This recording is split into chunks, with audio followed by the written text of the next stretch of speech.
Alright. Today I did the following. I made a shovel, or a trowel, a weapon wheel, and crops, and I also made crops get planted when they fall on the ground. Well, when the seeds fall on the ground. Okay, so first, if you can hear that, that is the weapon wheel noise. It is from my own keyboard. These are placeholder weapons.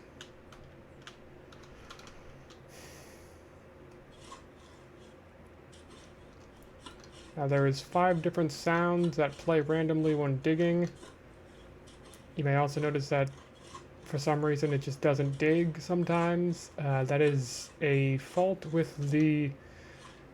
this is a fault with where I got the digging script and terrain generation from. Not my fault. Don't know why it happens like this. It just does. Next, there is this. I have it set so it disables the gravity on the rigid body if it had gravity on it when it's picked up. As you see there, it turns off the mesh of the corn and then becomes the plant. You may also notice the plant is no longer floating. That is because I set it so that, or I added a new thing for, it'll start the bottom segment at a different position based on an offset. The offset is, it is here. It's done per plant. Yeah, I just bit the bullet and did it. Okay, hang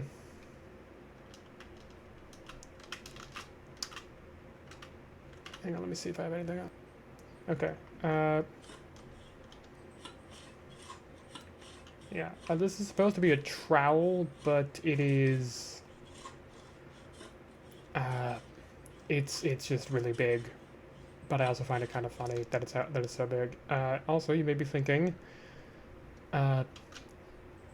would it be annoying when you drop the seed on the ground while you're trying to carry it somewhere?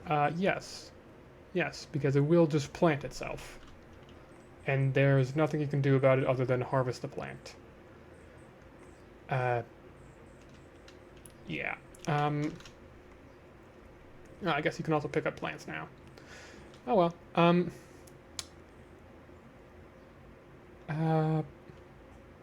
You can't... Wait now, what is it?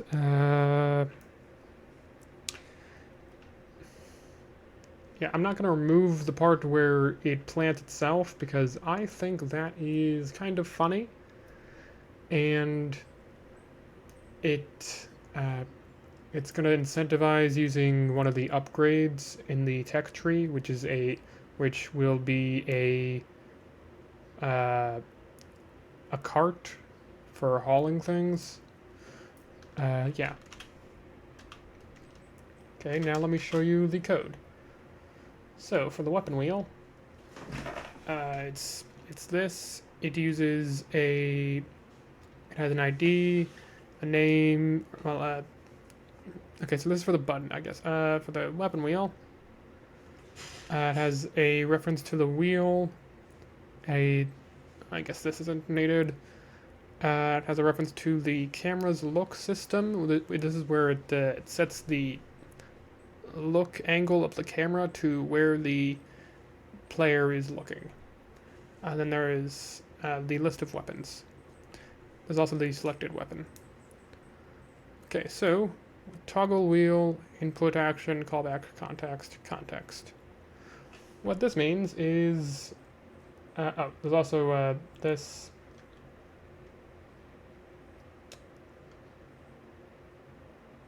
Huh. Oh well, okay, there's also, yeah, I have it set, I added those to that, I guess.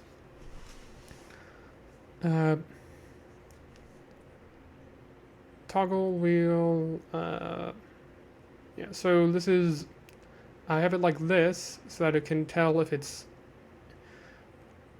is pressing it, and if it's not, it'll be releasing it, which means it can undo the things. The thing that it needs to undo is turning the wheel on, setting the cursor mode or cursor lock mode to none or unlocked, speeding time all the way back up, or sorry, slowing down time to basically frozen. I didn't fully freeze it out of fear that it would mess something up. And then turning the camera look stuff off. And then when it closes, it undoes all that, and then equips the current weapon. So in here, for every weapon in weapons, if the weapon is, if the weapon is, or for every weapon that isn't the currently selected weapon, turn it off. This is so that if you select the weapon you are currently using, it doesn't turn itself off before turning itself back on again, because that'd be weird, and it might also make you have to sit through an animation for pulling it out again if I end up making one of those. I don't have one of those yet. Then, if weapon wheel selected, or sorry, if the weapon is not active, turn it on. It finds out which weapon to equip by this number, which is changed in the buttons. It has the weapon wheel controller, audio source, and audio clip. It changes the text to the name of the weapon. So when it is selected, change its name to the thing, or change its name to the name. When it is deselected, undo that. Or sorry, when unselect, whatever. Okay. This part doesn't. These parts don't really matter. This part and this part. I mean, when you're hovering over it, set the name to the name. Or set the text to the item name, set the current weapon ID to whatever you are hovering over, and then play the sound, and then if you hover exit, set the text to nothing.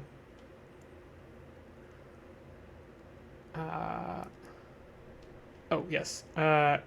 So it uses an event trigger to trigger those without having to press the button, so that you can have it trigger stuff when it is being hovered over. I got this stuff, most of it, from a tutorial on how to make a weapon wheel. Okay, for the terrain interactor, I added I added some stuff for the shoveling. So this is for play, shovel, dig. If this object is enabled, set the context to, or sorry, if this is enabled and you are starting the clicking, so that I have it set this way so that it doesn't trigger a second time when you release the click button.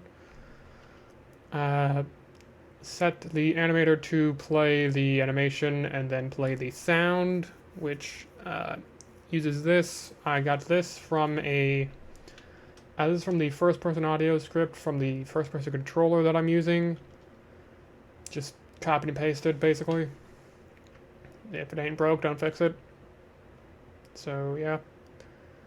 Let me show you the animation.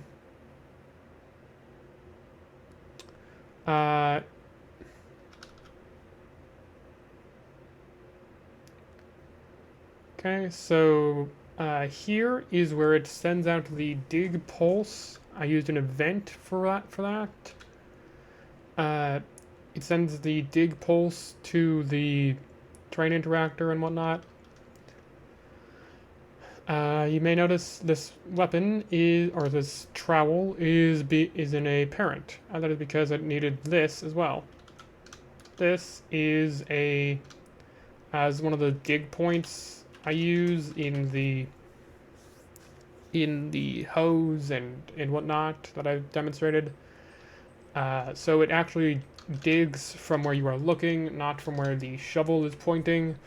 That is because, well, if it was from where the shovel is pointing, that could mess things up really fast with, it being animated and all. And also, it wouldn't be pointing where the cursor is pointing, which could get annoying. Okay. Yeah, so this is part of the place to the random sound. Crop growth. I changed the start to a start growing so that it can be triggered, and so it doesn't trigger itself at the beginning. I added... Okay, so there's the offset, and then there's this bool for if it is started growth. This is so that when it collides, it only activates the plant features once instead of several times, because when it collides with something, it might bounce off and then collide again. So I wanted to just do it as soon as it happens, and then no other times. Okay, so at the very end, on collision enter, if you are colliding with an object in the layer of ground, which in this case is 7, if this object, not the object you were colliding with, the object this script is on, has a rigid body, destroy the rigid body. If it has a mesh renderer, turn the mesh renderer off. That is so the corn doesn't show, and it doesn't need to be on for the rest of the stuff because because those are children objects which have their own mesh renderers.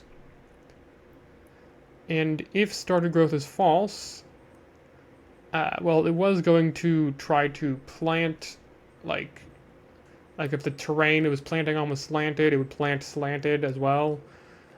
But I realized it doesn't need that. This is a flat plane. When am I going to have slanted things? Probably never. So just sets it to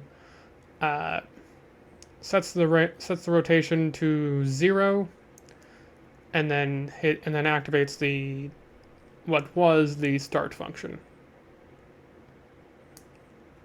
Okay. Anything else I did?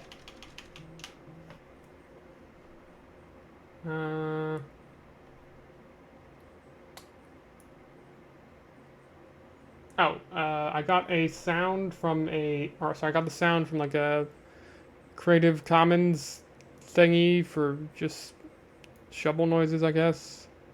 Or, yeah.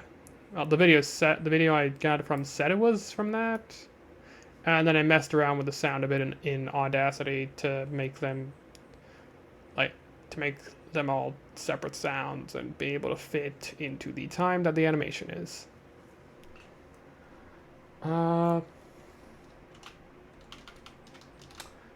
Yeah, that is everything. Oh, 13 minutes. A record. Nice. Okay, see you later.